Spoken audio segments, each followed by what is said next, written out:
Ask the Podcast Coach for August 24th, 2019. Let's get ready to podcast. There it is. It's that fun-filled music that means it's time for Ask the Podcast Coach, where you get your podcast questions answered live. I'm your host, Dave Jackson from the School of Podcasting.com, and joining me right over there, we're fresh back from Podcast Movement, the one, the only, Jim Collison from theaverageguy.tv. Jim, how's it going, buddy? Greetings, Dave. Happy Saturday morning to you. Glad it's this Saturday, not last Saturday. It would have been scratchy, super low voice last Saturday. I had nothing left. Barry White. I had nothing left when I got home. I slept in. I was so done after Podcast Movement. Good to be back, and good to be back chatting with folks on Ask the Podcast Coach. Yeah, if you want to join us, we're at askthepodcastcoach.com/live, and in theory, that'll redirect you to the YouTube. We're doing something different today. We're on YouTube's, we're on the Facebook, and we're on Twitch. And if you want to join in on the conversation, just go to askthepodcastcoach.com/live. If you want to jump in and ask us a question, it's at askthepodcastcoach.com/join. And we were talking earlier that since you're on multiple platforms, not everybody can see everything. So we do have a chat here. I'm at the bed rest recovering from an internal parasitic infection due to the jungle and the war. Wow. That's, you know what? You win. You win. We had scratchy throats. We did not have any parasites. So you win. But Jim, I'm dying to hear your take on Podcast Movement, because for me, it was a little bit like a wedding where you're kind of outnumbered 300-1 and you try to see as many people as you can, but you kind of get home and go, what? Is it over already? So what were your thoughts on Podcast Movement? I spent not as much time as I was hoping with you. I was actually 2 years ago, I spent more time with you than I did this time. I was hoping you were a busy man, and that's good. That's your role. That's your job. I didn't want to monopolize the whole time, but I do enjoy spending time with you. I think from an overall standpoint, best conference I've been to in a long time. And I do a lot of conferences, but the facility was great. The people were great. The content was great. The expo hall was great. The vendors were awesome. You had almost every hardware microphone manufacturer there, which was great, right? Yeah, that was the only one, of course, is the one you're using, which is Audio Technica. Yeah, right, which is kind of weird, but yeah, okay, I get it.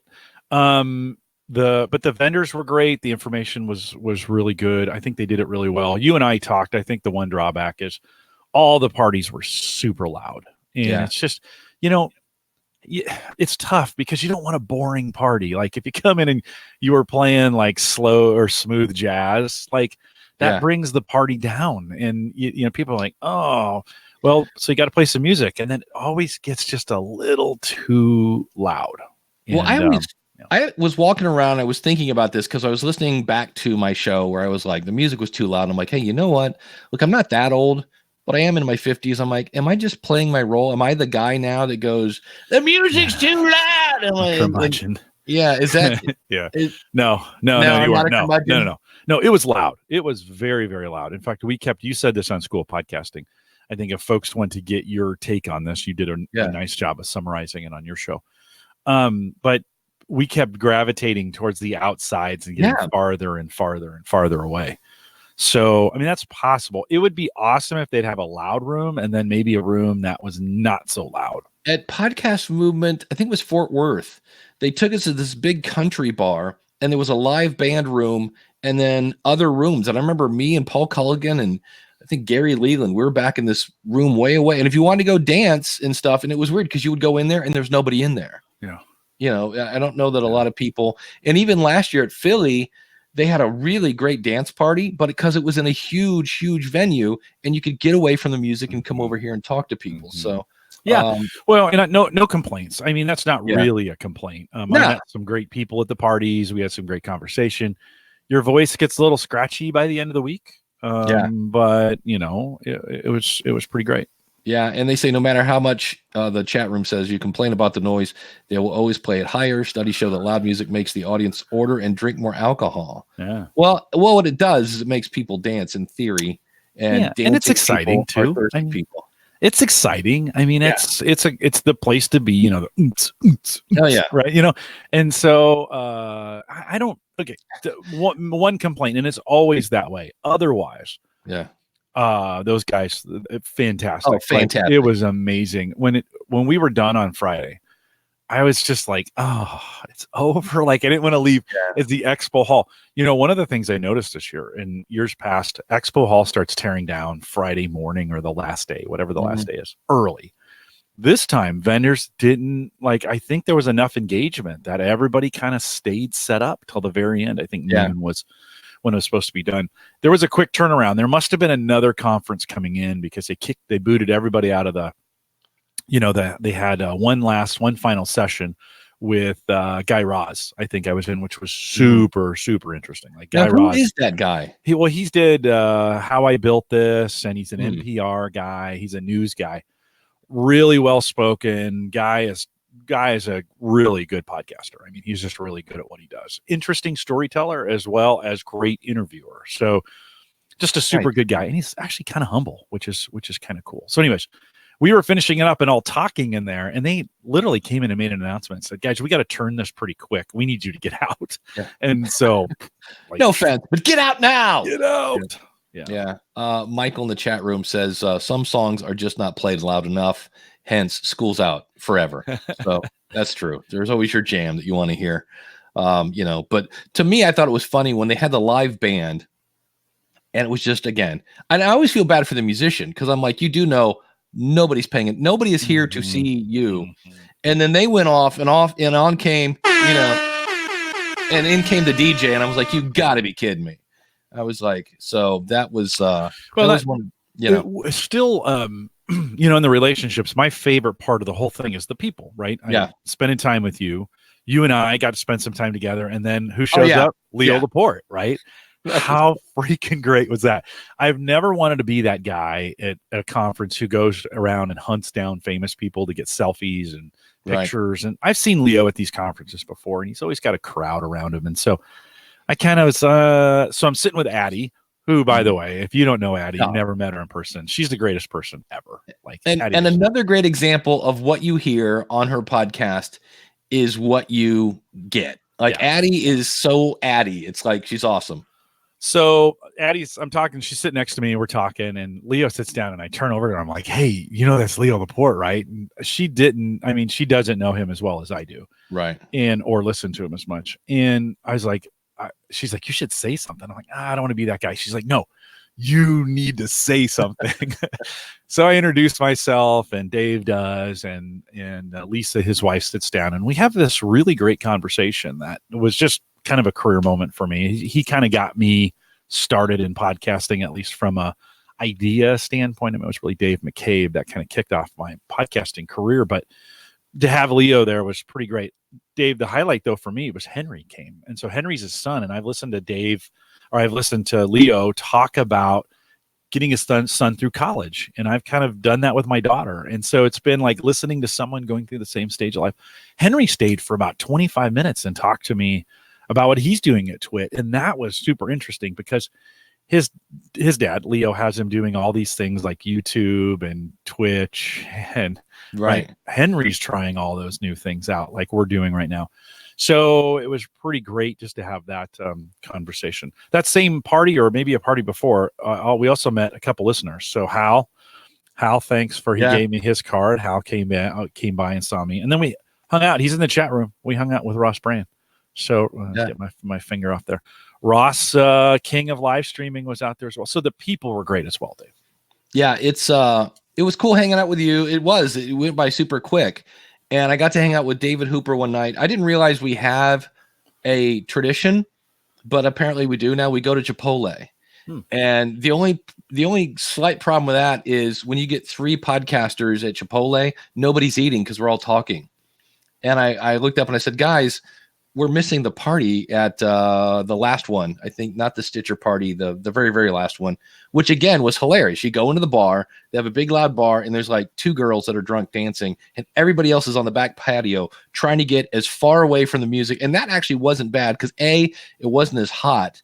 The night before, I just spent wiping my nose, cleaning my glasses, and putting them on my face to then take my glasses off, wipe them down, it was just insane. It was muggy. Yeah, but that was cool. And then people were going to go karaoke, and that's when I went, no, I think because at that point, again, I sounded like this at that point. Yeah.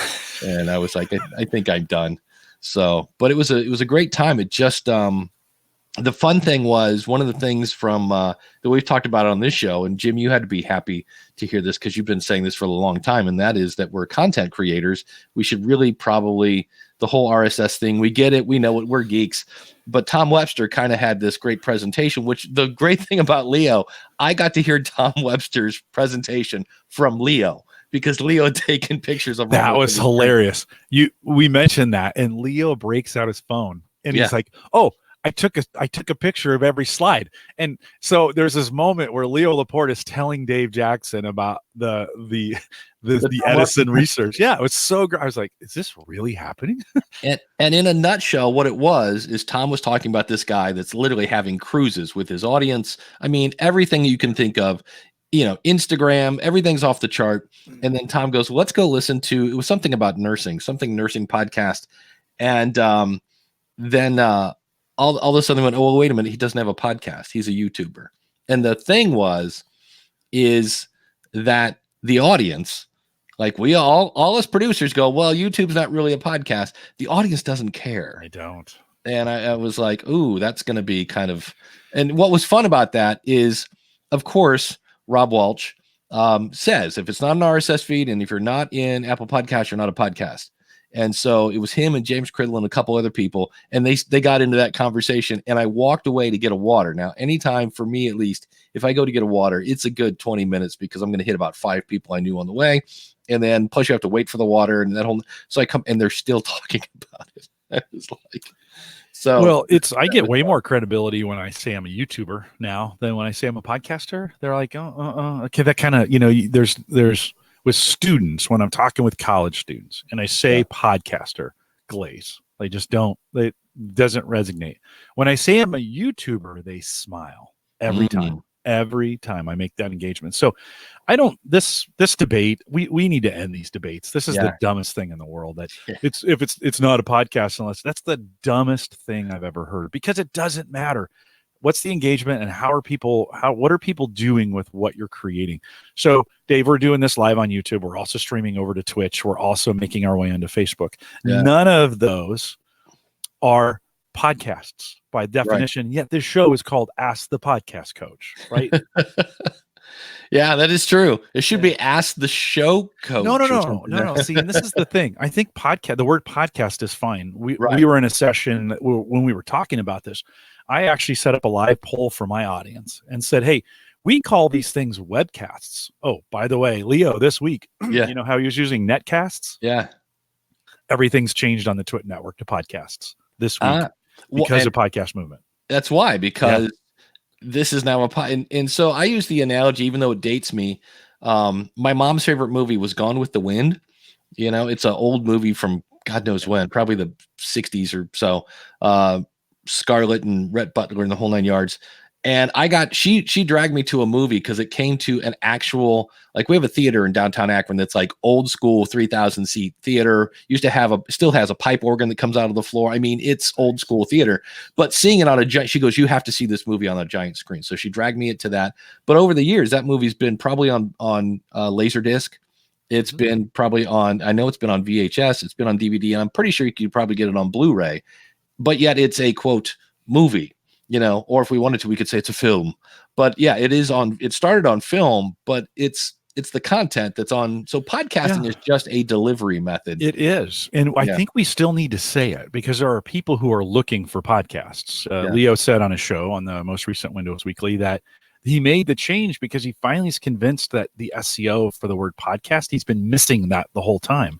And was like, so people are typing in, they're searching for, I want to Ask the Podcast Coach podcast. They're still searching that way. So we still need to use that term.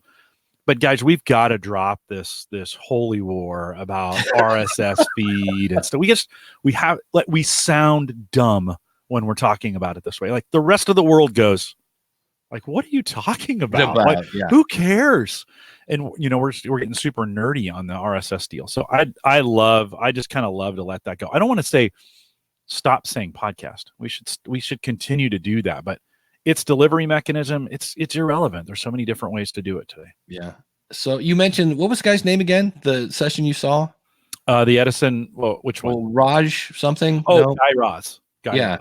Yeah. So that was one. Did you attend any other sessions? Yeah. Yours, which was fantastic. I'm totally stealing your idea, even though there's a fire drill in the middle. Actually, that wasn't a bad break either. Kind of added to it. The look on your face was priceless. So the alarm, the fire alarm goes off, and I'm just watching you. Okay, how is the Dave Jackson gonna respond to a fire alarm? And you didn't even acknowledge it. Like, you just kept going, like, this thing is not even real, and I'm gonna keep going. And so eventually some ladies like, hey, we have to evacuate. Like so people start standing up, and this look on your face of, oh, really? Yeah. So you did a nice job recovering from that. But the method you used where you had people fill out, check things, if things they were anxious about starting a podcast, right? And they would check it, and then I'm going to steal the screen here a second, Jim. If I turn that off. Yeah, so here's a list of all the things. I'm afraid I'll sound dumb. I was bullied in high school. I don't know anything about technology. And the idea was you check the ones that applied to you, and then you handed it, you basically handed it in. We shuffled them up, and then whatever page you had, if it was checked when I read that, you stand up. And what that does is it shows you that you're not the only one that hates the sound of your voice. You're not the only person that doesn't understand the technology, and other people are doing it. And I ended it. One of the last things I showed was Chris Nessie's son, who I think is 7, started a show because he loves vacuum cleaners. Mm-hmm. The kid just loved whatever. My brother loved fly swatters when he was like 4. He would walk around all the time, so they had to make sure not to use like my brother Doug's fly swatter, because we don't, the first thing that kid's going to do is stick in his mouth probably. So we're like, we don't want him licking flies, Well, it was a great technique because you had other people stand for other people and nobody knew. And so there was this, it was just really, really well done. I'll be stealing that format for other things, strengths related, going forward. So that was Dave, you did a nice job. Good for those of you who attended.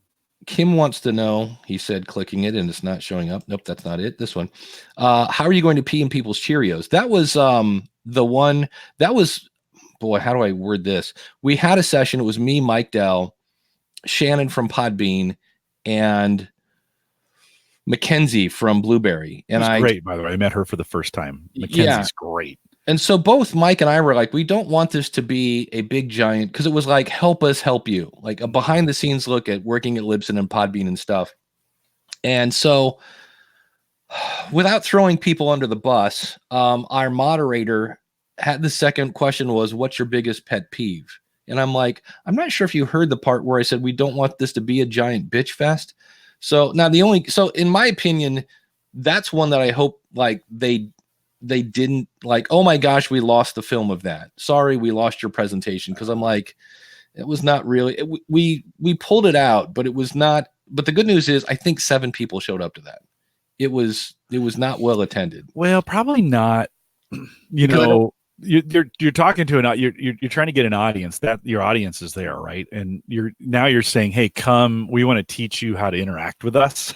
Yeah. And that's probably not the best forum for that. Not when people listen. There were so many monetization sessions. Like at one point I looked and it was all morning, all sessions, all monetization. And I was just like, okay, well, I don't monetize on my own podcast.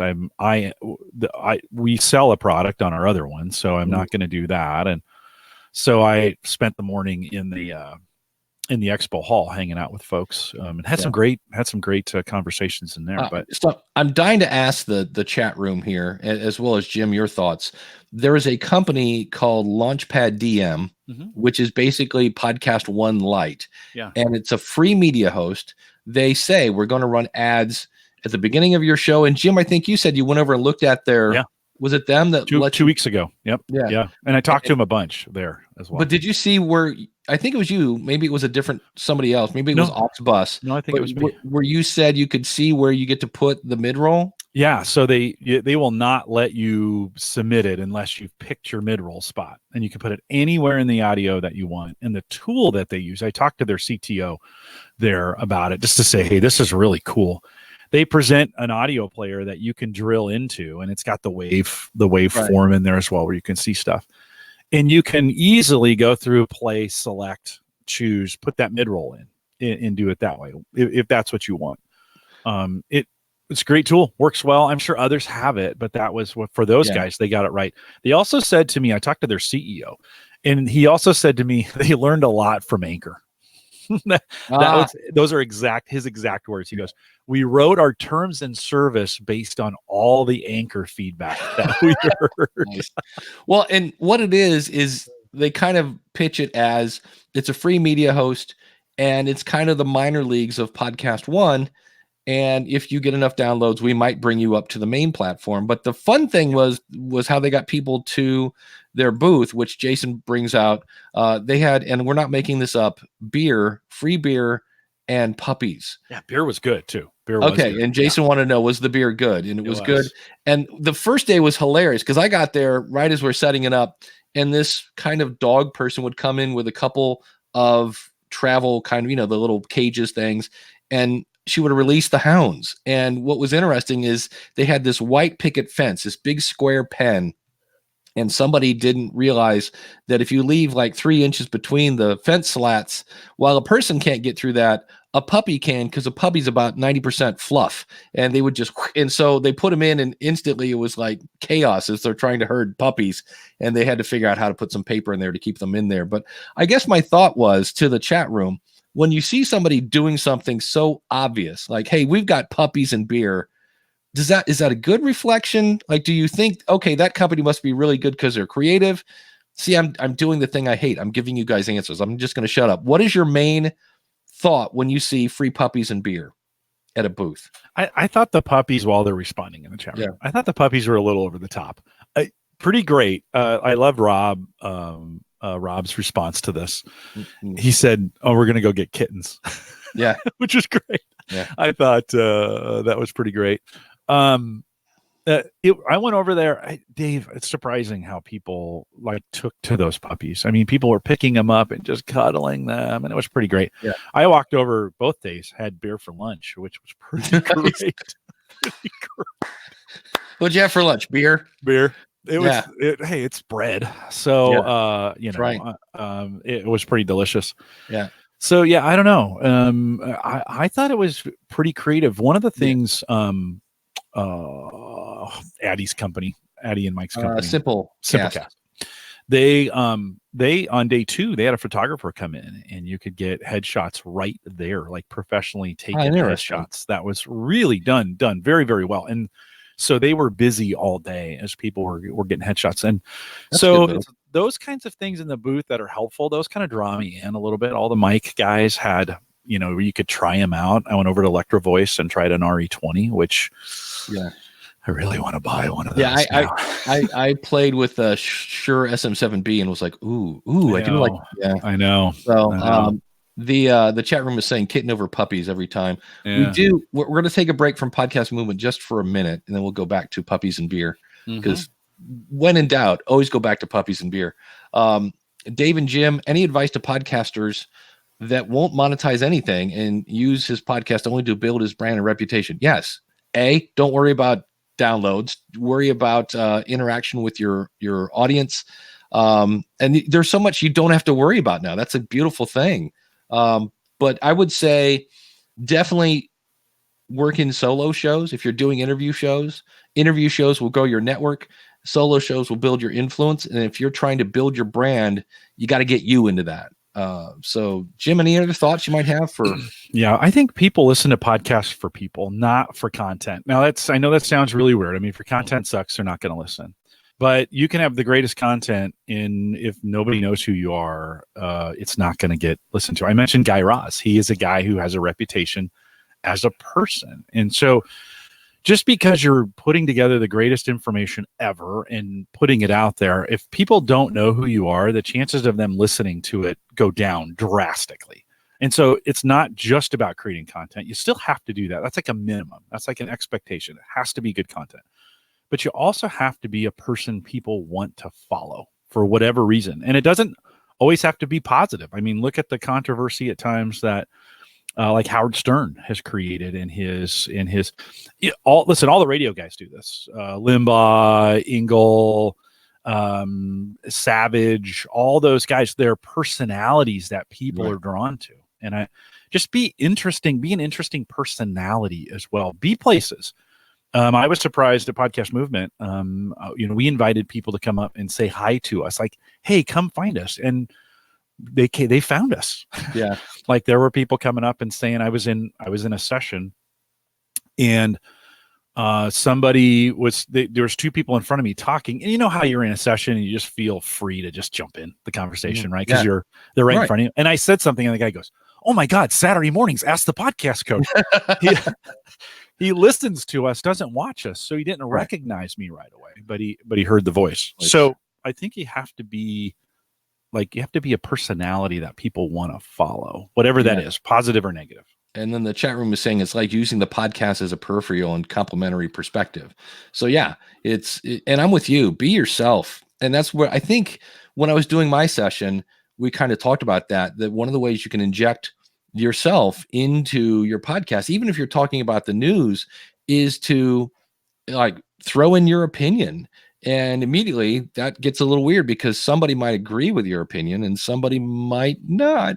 But there are shows I listen to because I disagree with everything the person says, because I want to make sure I'm still disagreeing with everything they say. And I'll turn on like, how can they, what? You've got to be kidding me. So Michael has a great idea for next year, drunk puppies. Oh, that would be not a good thing. Yeah, I was laughing because it's hard enough to clean up after just regular puppies. Yeah, there was one that did not like the cage ride in, and they put him in, and they had all sorts of different breeds. They had a Shih Tzu the one day, and my heart was like, "Oh, there's my dog." But this one little dog was running around. He's all being all frantic, and then all of a sudden he just went over and like just yacked. And what was great is then you have a pen full of puppies who love to eat vomit, and the puppy trainer's like, no, and it's like, somebody grab this, clean this up while I keep the puppies away. So, and then the last day they had huskies who were super like puppies, like they were just jumping and wanting to bite your hand, and they were a lot of fun. I went over every day. I was like, I'm going to go play with the puppies for a second. So it was pretty great. That part was pretty great. I think just being around that many podcasters who have such passion. This was the first conference I've been to in a long time, actually diverse. So both ladies and men in color. And so I was super proud of Podcast Movement of like, okay, we are finally getting to an area. And I didn't do a survey, so I probably should have, but I didn't do a survey. So I don't know exactly what the numbers are. Wow, really diverse. And so good for you, Podcast Movement. Well, the thing that was funny with that is I would see a female coming to the Libsyn booth, and the minute I would go to talk to them, they would like make a beeline right to Elsie because they're like, she podcasts. And I was like, oh, that makes sense. Yeah. So she's bringing in a lot. Kyle weighing in on the puppy thing, vendors plus puppies plus puppy poo. So it's like buzzed podcasters equal sales. Yeah. So they did have a thing. I think because there was the dog trainer person was sitting in the pen, and I think that whole thing was a giant pee pad. I did know by day 3 it was getting a little ripe over there. Little stinky. It was just a little stinky in general, but people kind of overlooked it for it. Dave, I got a chance to check out your the vendor who does the pads. Autumn Boot. Yeah. In fact, I made them stick one of their they had one of these things on the back, so I could remember who they were. We're gonna, when we start building our studio at Gallup, I'm gonna contact them for sure. But very cool to go in the booth and just see what they could do from a soundproofing.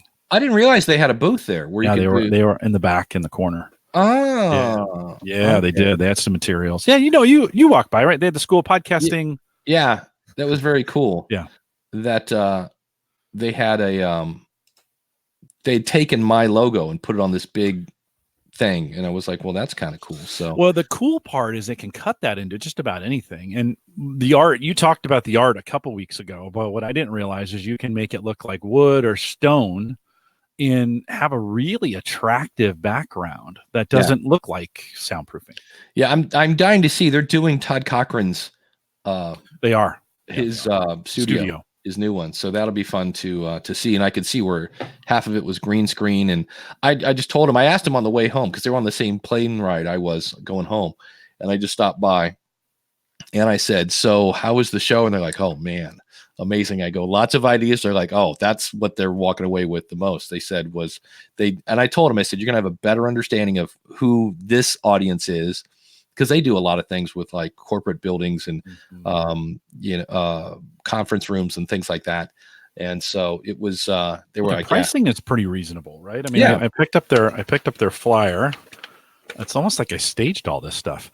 So I picked up their flyer, and they have a standard package. It's just $750 to get, that gets you 8 2x3 wall panels if you're struggling with that. So I think they're understanding the audience a little bit. You can't charge typically these kinds of engagements. You'd have to have an engineer come in and measure the room and check some things out. And, you're probably talking $2,000, $3,000, $4,000, $5,000 to get that done. They're able to do some things for under $1,000, which for a lot of podcasters, they need some help with their sound. So, worth checking out. It was good to see that kind of peripheral there. And I hope they do well. I hope they come back. Yeah. We are at askthepodcastcoach.com/live. And if you want to join in and share your experience of podcast movement or any other question, askthepodcastcoach.com/join. And to Tanya, who just personally messaged me on Facebook, yes, this is us live. So that's, if you heard that ding in the background, that was me. That was your message. Yeah. So was there some question we were not live? I don't know. Oh, okay. I guess that's the case. We're real. So speaking of Boomy rooms, I did see this on a Facebook group from somebody whose name, J-U-M Will, says, I've been told that the audio quality for my podcast isn't where it should be. The mics I use work fine, but the room I have in my home is designated that I've designated, I see, for podcast echoes a lot. Yeah. What can I do to help echo proof my room? So things like curtains, carpet. I know some people that have put a ladder behind them and just thrown a sleeping bag over it. And they've said they've helped reduce some of the echoes and the booms and things of that nature. I think people are using mics that aren't suited for those rooms too. When they get in these big, it's a trend. It's a design trend to have really flat, hard, glassy tile, rock spaces right now. And none of that stuff. And, then they get in big rooms, big vaulted spaces. And none of that stuff is great to podcast in. I don't know anybody who would want to sit on their, I know it'd be comfortable, but sit on the couch in their living room and podcast.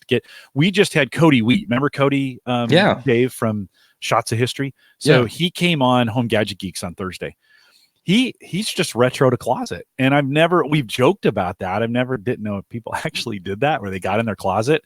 He's brought guests into the closet to do interviews. Like, you can hear on his show, he's like, welcome to the closet. And they joke about it for a few minutes, but it sounded really good. Well, I'm surprised. Michael says here, put foam around the mic. That might help. I was surprised. I did something in a hotel once and just made this little box of pillows and put the mic in the middle of that. And that deaded things up. So somebody here is trying to poke the bear, saying audio is not important. No, it's just a joke. Yeah, it's just a joke. Don't go down that path. It's a joke. Yeah. So, but here we go. Jim, what you said from the chat room about what you said about is not always about content, but also about personality has removed a ton off my shoulders. Yeah, it is. It's about, then here's the hardest part is I was talking to a client yesterday. She's a pharmacist and she's starting a show for pharmacists. And she was kind of like, we're talking about, is she going to be the brand or what the deal was? And I said, well, just, you have to realize, because she was trying to figure out how niche down she was going to go. And I said, well, you just have to realize not everybody's going to like your show. And I go, and you have to be okay with that. And I go, and it's hard. Because I said, I like to be liked by everybody, but I know there's some people it's weird when you hear somebody go, "Oh man, I listen to a lot of podcasts about podcasting." They talk about, better podcasting with SP, and then they talk about the Podcasters Roundtable, and then I'm like, oh, no love for the School of Podcasting. No, ask the podcast coach. I'm like, oh, they don't. All right, either they don't know me or they don't like me, but that's okay. We're an acquired taste. That's what I was. We're just an acquired taste. So, but closets are great. Closets are a great place. They can be just a little more closed in. You want to get some soft surfaces around you. Is now. I mean, as I think about my podcast stuff, I'm always thinking about it. We're considering moving, and I just have one requirement. I just need a room that I can kind of dedicate to. And one of the interesting things is I was talking to the guys there.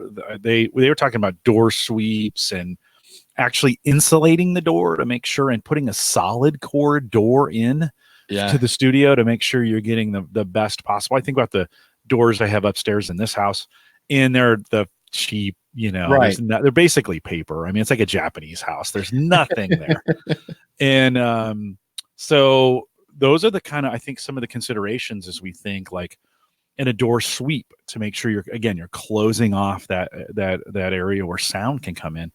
If you're going to do this for a while, I think it's worth a little bit of money to make a room that way. Jason was questioning. He's like, it sounds like this is the first time he's heard Todd Cochran is creating a new studio. If you follow Todd anywhere, you've heard about it. So if you listen to New Media Show, he's talked a little bit about it, but he showed me the plans. It was cool. By the way, surprise of the conference was spending time with Todd Cochran, which was super great. In person, Todd is awesome. I told you.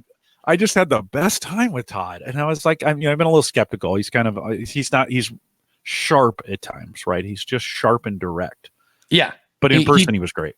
Oh, but if you get him in the right mindset, he doesn't pull any punches. He's hilarious. Well, he was the one who he kind of put the Pandora person on the spot. To say, hey, you going to share some of that revenue with podcasters? It was so he was kind of sharp. But yeah, Todd is building a new studio. If you follow Todd at all, he's got plans. I think he's put them online. He's published them, some of those kinds of things. And he's if you kind of want to follow along with what he's doing, he's being very transparent about his studio design. Yeah, Geek News Central is his kind of flagship show, and then he also does the New Media Show with Rob Greenlee. Yeah, which was great. Listen, Rob Greenlee is the nicest. He's so great, and yet very serious. If you ever get him serious about podcast, very serious about the business of podcasting. So it is. I've come back over the last 6 months. I've kind of come back to the New Media Show. I stopped listening to it for a while and have been kind of coming back to it. It's now become one of the important ones for me to listen to you have to listen to the nuances of what those two guys are saying. They're both deep in this podcasting, in the business of podcasting. What I like about the New Media Show, and I started listening to Podvader and this other audio editor, Joel something. And the show's called Always Listening. And it used to be Joel doing podcast reviews, and somehow they switched formats because your podcast is a recipe, not a statue. And what I love about it is it's kind of like this show. We talk about what's going on in the news or whatever in podcasting, but I love it because half the time they are talking about articles that I wanted to read, but never got around to reading. And so I just like it because it's like they were talking about, I think it was Conan was on the cover of Vanity Fair, and they were saying that Conan's leading the charge of podcasting, which was hilarious because his next guest on the show after he came out on the cover was Mark Maron, who is like, what's with this? I've been doing this for 10 years now, and you're the big thing. So, Kim says her best memory from podcast movement, sitting near Todd and Greenlee being snarky. Yeah, my favorite is Todd. Snarky Todd's always fun. So, well, first day we got there Tuesday having lunch with Ross Brand, and I spent a ton of time with Ross, and it was just that guy's super smart, so it was just fun to spend time with him. But Jim Harold came by, so Ross and Jim Harold sat down, and then Rob Greenlee popped by, and Rob talked to us for like a half an hour. We kept saying, Rob, just sit down.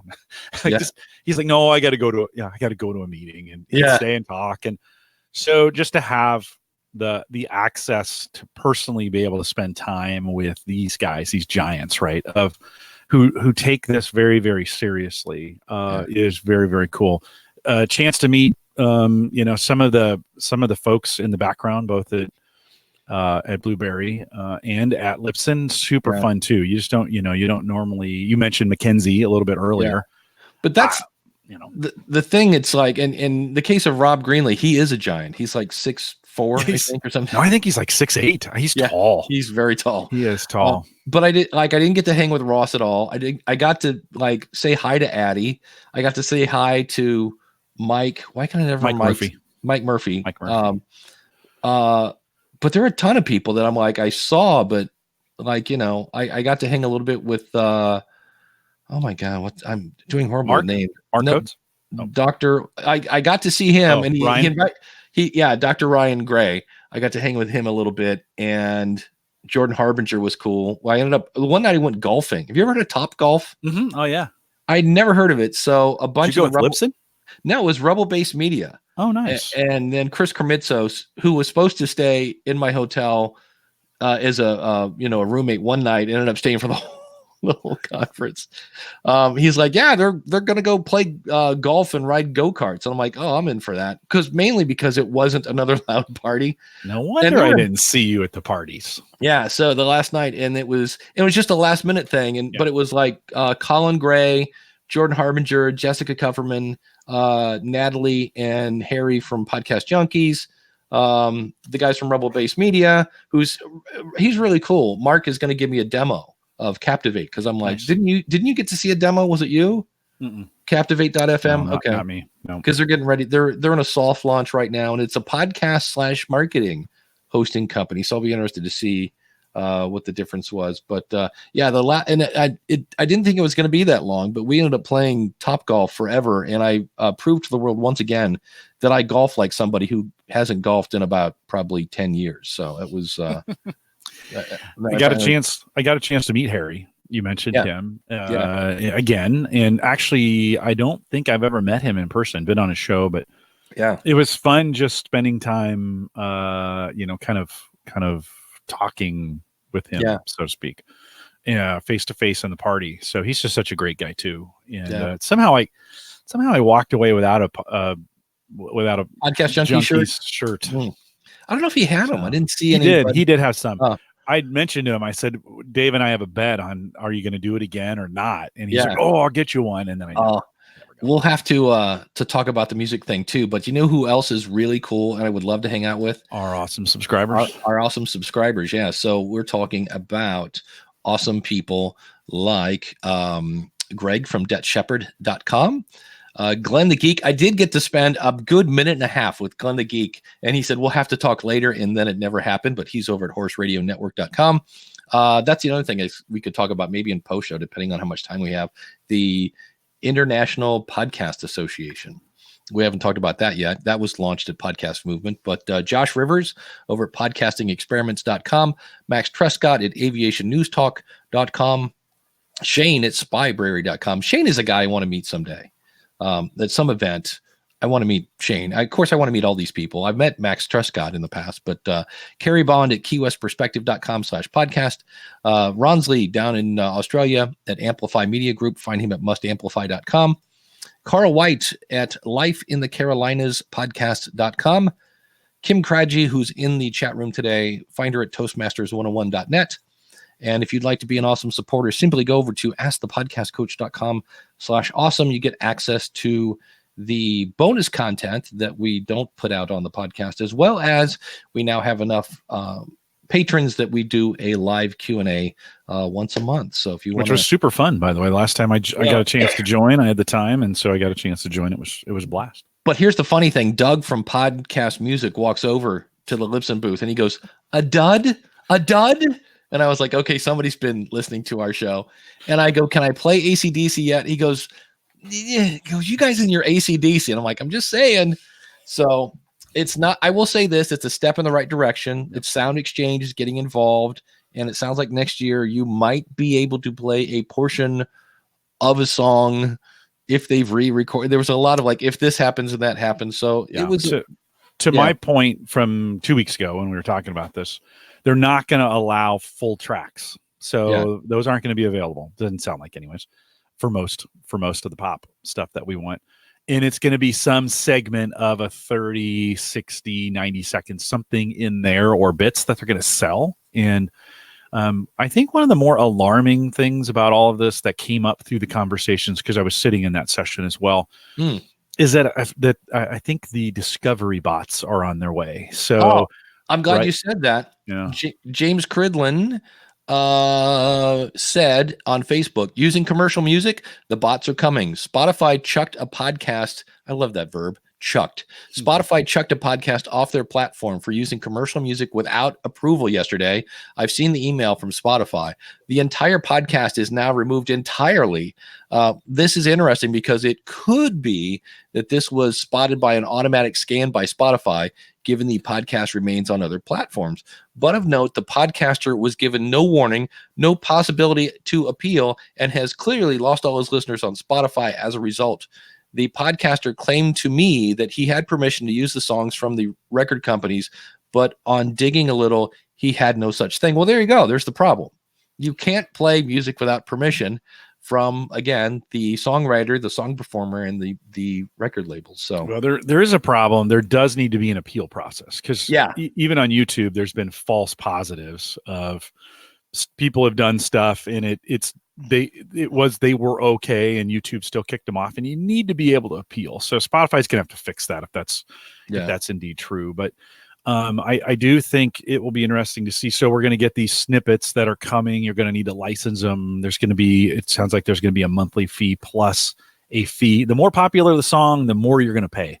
That's just the way it's going to be. And Dave, I appreciate you did, I think it was on School of Podcasting, you did a side-by-side of two pieces of music, because there's a trend for musicians now to re-release some of the music after a label. And so you have kind of the official label version, and then you have their own version, and their own version now you did one example. So maybe there's other examples where I've heard many people do this. It's always awful, because think about it. Those guys recorded that back in, like, I'm going to say 89. I don't know when the Bullet Boys when that album came out, but I'm sorry, your voice has changed over the last 30 years. How long ago are the 80s? We'll say 90. That's 30. 10. That's 30 years ago. And so I heard that, and I was like, that's not, I know it's the same chords, and actually it's not. They tuned down the guitar because the guy can't sing that high anymore. And I'm like, no, thank you. And the reason I did that and thought I could be okay to get away with it is that was strictly educational. Yeah. And I did realize this today in the shower. Have you ever realized that fair use, the initials are FU? So I thought that was kind of funny. I've never put that. Now I won't ever be able to forget that. I don't even know why that popped in my brain. I was just like, fair use. I'm like, hey, initialized. We do have a question in the chat room here. We'll kind of take a break from podcast movement. Mm-hmm. Are there any books about the use of language on radio? When you don't have an image to help communication, you rely on orality to build images on your listeners' minds. I like to study that. There is a well, Jim, I'll let you go. No, go ahead. You got a good recommendation. There is a book called Storybrand. Hold on. Storyworthy. And it's a guy, he's on Sarah Micatel. And I told her, I said, you have a last name that you should spell more.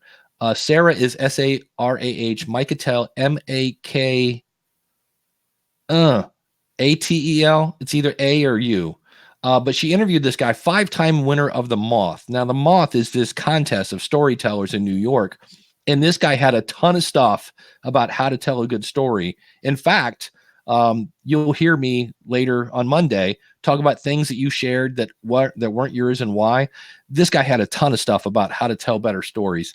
And so that would be my example. And the other thing you can do, and this is where you can get people back to your websites. One of the bad news about podcasting is what if you want to get people back to your website to sign up for a newsletter or something like that? And if I say, well, I'm interviewing young gymnast, I'm trying not to be too creepy here, so-and-so, and she landed this, she did a triple sow cow skater or whatever. And if you want to see a video of her doing that, just check out the website. If there's something visual, put that picture on your website if there is a picture, and that will get people back to your website. But Jim, any other thing you can think of with words?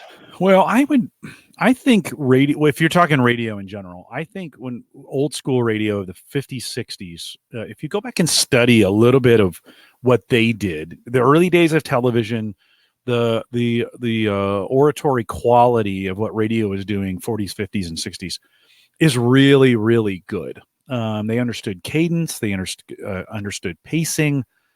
They were the real pros of radio, I think, were in those. Okay, I hit that button by accident. No, it's okay. It's okay. So if you go back and study a little bit of, just go back, you can find it on YouTube, and you can find old radio things. In study their cadence. I think that part is really, really important when you're telling a story. But nothing, if you're not known, just you've got to do things to get known. And this is a thing that takes a while, Dave. 10 years ago, when we started doing some of these things, nobody knew us, who we were. Right. It's after 10 years of work. You just got to keep doing it. You got to put it places. You got to talk to people about it. You got to show up at conferences. You got to do some things. And it took me a while. I mean, I run a pretty interesting internship program in Omaha, and it took me 5 years for the community to go, oh yeah, hey, that's kind of cool. So yeah, sometimes it just takes a while. That's why I hit the button. I was trying to figure out what Sarah is. Mikutel, Mikutel, and her podcast is Podcasting Step by Step. And someday I will have a Sarah Mikutel imitation, because Sarah doesn't have vocal fry where everything she says sounds like this, but she does everything. Like if you asked Sarah, how long is a really, really long time, she would say forever. And then the R has just a hint of. So she's got a very interesting voice, and she's very, very cool. I met her and Brittany Felix, who does podcasting for coaches at Podcast Movement. So, but it's a great interview. And it also proves that podcasting works, because I instantly bought that guy's book on Audible, because he talks about stories, like he said, how many movies do you start and they're in the middle of an action scene? Like, so many times we start off with here's Jim's resume. He did this, he's done that, he was in the army, blah, blah, blah, yada, yada. And then you finally get to the action, like Jim does this, and you're like, oh, cool. And he goes, we kind of think we need the backstory. And he goes, if you think about it, most movies start off with an action scene, and you're like, holy cow, what's going on? And then later, as the movie goes on, you bring in the backstory, which makes that opening scene even more great. He goes, and I was like, wow, that's a really good point. So that's the one that I was like, I'm going to buy that guy's book. And the fact that he's won the Moth, and I don't even know what that is. Every time I hear anything about storytelling, I hear people talk about the Moth, and I'm like, okay, well, I'll have to do that. So, but, and then Liquidy says, going back to the music, we're just all over the place today. No, it's podcast. Okay. It's a variety show. Liquidy says Sound Exchange and Podcast Music are set to announce a service to provide a new solution for the rapidly growing podcast industry to secure music with fully integrated global licenses. Yeah, that's the one we're kind of talking about. That's kind of like global's hard though. Oh, that's ridiculous. The music industry is so fragmented by country. So every country has their own set of laws and what can be and what can't be, and there's distribution rights and all those other things to make this industry work. There was just a lot of things that had to happen. And so you got to really go country by country. And speaking of Doug Reed, he's in the chat room. Oh, hey, Doug. From podcastmusic.com. Yeah, starting in the US, going worldwide. It's a hard, what they're doing is really hard. And I know I've sounded skeptical about this, but this industry is not an easy one to navigate. And there's a lot of money in the gaps. Like there's distributors of distributors of distributors. And it's all tied up in this legal stuff. It's not easy. So I've sounded skeptical because it's really hard. I mean, think how long it took Apple to get to the point they could sell a $99 song. We had to have Napster first to be able to make that happen. That's true, though. Yeah. Well, I love the fact that we have a Doug, because I'm with you. I'm like, I would have given up years ago. And I think my favorite quote on this is Todd asked somebody like 5 years ago, what's it going to take to get music into podcasting? And they said 10 years and $10 million. And Todd's like, well, we're 5 years in, and Doug's got Sound Exchange involved. So it may be, I still think it's going to be a tough road, but I think the more podcasting grows, the more it's kind of like the Kevin Hart thing. I'm going to be so funny, you can't ignore me. If podcasting gets so big that like the record labels can't ignore it, they will come up with some way for us to get music into the podcast and actually let us play a whole song. I don't know. We'll see how that goes, but it is going to be tough. I think where this is going to help us is in kind of what Doug's saying, is in the area of global distribution, because it's really hard. If you think about where the music industry coming out of the 50s, 60s, and 70s, where a lot of the laws were formed during those days with really one form of distribution, and it was radio. Like, I mean, when we think about public distribution, you could buy albums and some of those kinds of things. We have a very different model today, and I can publish something. I mean, it was hard. If you think about the 70s and you release something in the United States, it was hard to get it in other places. It was hard to track it down. You had to, it had to get distributed. Well, today that's not the case. And so we legally have to deal with, okay, if I take a song and I put it in, I embed it in my podcast, it now has global distribution. This is the area I think this is going to help. It's going to maybe break down that regional model and create this global distribution license where everybody will be okay. We just got some bumps in the road until we get there, until we're done. And I still would rely on some local. I love the idea of getting local musicians involved in some of these kinds of things. And let's discover some new people rather than just some of the same old. Right. And Doug says it is going to be hard, but it helps when you have an 800-pound gorilla like sound. Yeah. The way. Yeah. No, cool. They're making good progress, and exciting to see where they're going to go with it. But we got some bumps in the road on it for sure. I applaud the effort. It's an uphill battle. I never would have fought. It's too much work. So good job, guys, for sure. Yeah. It should be fun to see how that rolls out. Because eventually, it sounds like we're going to hear pretty quick here. I mean, in the beginning of the year, maybe next year is going to be next spring. Will be some real stuff. So that'll be kind of cool. We'll do a little behind the scenes stuff here. Let me share my screen. What's interesting about this, because one thing, it shows that we have 2 people watching live, and I know that's absolutely not true because we have a ton of people in YouTube. So we started off our chat today, and we had Kim was in Facebook. But not a ton of people in Facebook. But as the chat goes on, you'll notice that everybody has moved to YouTube. Like they're not a single. If you're on Facebook, send us a chat. But I'm starting to think that this whole let's go on Facebook and YouTube. I don't know. Maybe we'll do it another week. Let's talk about those two in the post, because I think there's some interesting dynamic between those two platforms and the expectation there. So let's save that for post. Okay. I did see you in my little chat thing that I can. Facebook is only read only for chat. I can't actually post. I'd have to go to Facebook wherever I am to put that, which is going to be too much of a hassle. You almost need a producer, just to be honest. When you're doing this kind of stuff, you need a person who's not on the show. Yeah, I'm okay. So Scott says I'm still on Facebook, so that's good to know. Okay. So thanks for hanging around, Scott. You're not the typical Facebook watcher. And Stacy is still here. So okay. So maybe that's it. Maybe that's the 2 people, and it's ignoring YouTube. Who knows? But it's a fun. And the sun went down. What's up with that? Now I got to turn on my lights. There we go. So that was it's been a fun little experiment. Kim says when it comes to Facebook that it won't let me post after my first post. I was violating community. Well, that's a weird one. That's scary. Yeah. So what community standards would she? It's an algorithm problem of some kind. Probably something like that. Yeah. But Jim, what's coming up on theaverageguy.tv? Yeah, we alluded to it a little bit earlier, but Cody Wheat from Shots of History is on. We talked a little bit about his background in podcasting around alcohol, which is kind of interesting, mostly U.S. based at that point. And then spent a little time about how do you create the perfect ice cube, because that's important when you're drinking, Dave. When you're making a cocktail, you need perfect ice cubes. So we talked a little bit about how you get that done. If it's rectangle instead of square, you're out. Is it clear versus you've done it in the trays in the freezer, right? You pull them, they're all white. That's ugly. Yeah. What about perfectly clear? Yeah, it's a little harder than you think. We talk about it on the show. So theaverageguy.tv. I actually have a little ice making refrigerator thing, which is like the ultimate first world problem when the ice maker can't keep up. I'm like, because I hated the tray thing, but I saw it at Walmart. It was like. And that's the hilarious thing. I spent, I think it was like $70 on an ice maker, and because my brother had one, of course. So I was like, well, he's got one. I got to have one. Yeah. On the School of Podcasting, it's the end of the month, so that means it's the question of the month. The question of the month this month is, what was the last thing you shared that was not yours, and why? So, Jim, I might get your answer on that when we go into post show here. But if you're listening to this now at 11:30 a.m. on Saturday, and you go, oh, I forgot to send it in, schoolofpodcasting.com/question will get you there, and you could answer that right now. But I start working on that probably tonight, because those episodes are a lot of fun. There's a lot of work to get all those files together and organized and things like that.